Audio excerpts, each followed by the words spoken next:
Okay, so we are going to work on this set of questions, 1 through 6, on this extra practice. Now, before I try to answer the questions, the best thing to do is to come over here and just simply fill in what you know.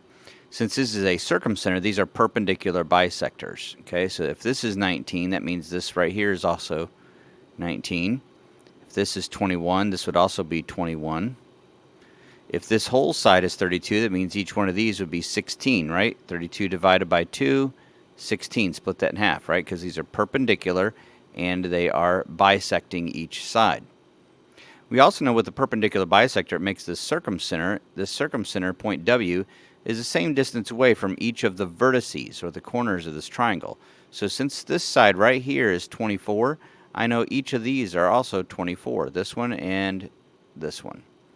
So now there's going to be a lot of answers we can just fill in quickly by looking at what I figured out right there. RS, R is right there, S right there, 19 plus 19 is 38. TQ, where's T at? There's T. Q is right there, so that's 16. WS, right there, 24. And QV, right there, 21. So I found the first four fairly simply just by looking at the numbers that were easy to find. Now, you can probably guess these are going to be a little bit more difficult because there's a bigger box allotted to them. But let's take a look at where they're at, and let's see here. So TW, where's T at? There's T, there's W. I don't have that one that got filled in easily, so we're going to look for a right triangle in here somewhere. And I'm just going to go with this one that TW is a part of right here. And so I'm going to fill it in so you can see which triangle I'm looking at. So let's color that in right there. So I'm looking at this yellow triangle right there. Okay. And when I'm looking at this yellow triangle right here, I've got my right angle right here. This side is my unknown, so it'll be my X. And I have a 16 and a 24. Okay. If I was looking at that triangle, ignoring everything else, 16 and the X are the two legs. The 24 would be the hypotenuse because it's opposite the right angle. So I'm going to go 24 squared, and on this side would be the x squared and the 16. Okay, x squared, 16 squared is 256. 24 squared is 576. We're going to subtract this 256 from both sides.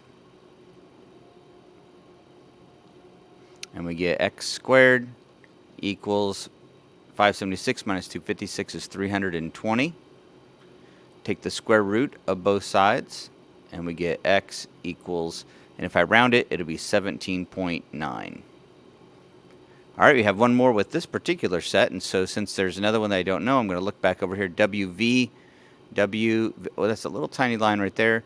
So I'm going to look at this right triangle right here. A little tiny skinny right triangle, this one. So this, not this. So now I'm going to look at this one. In this one, I've got this WV as a leg because the right angle is right here, and I have a 21 that's a leg. The hypotenuse would be the 24, so that's what goes by itself. 24 squared equals, and then it'd be x in 21. Okay, so x squared plus, and then 21 squared is 441. And 24 squared is 576. Okay, we're going to subtract this 441 from both sides. It's 441. We get x squared equals 576 minus 441 is 135. And square root both sides. So x, the square root of 135, rounded to the nearest tenth, would be 11.6. And that's the answer for that one.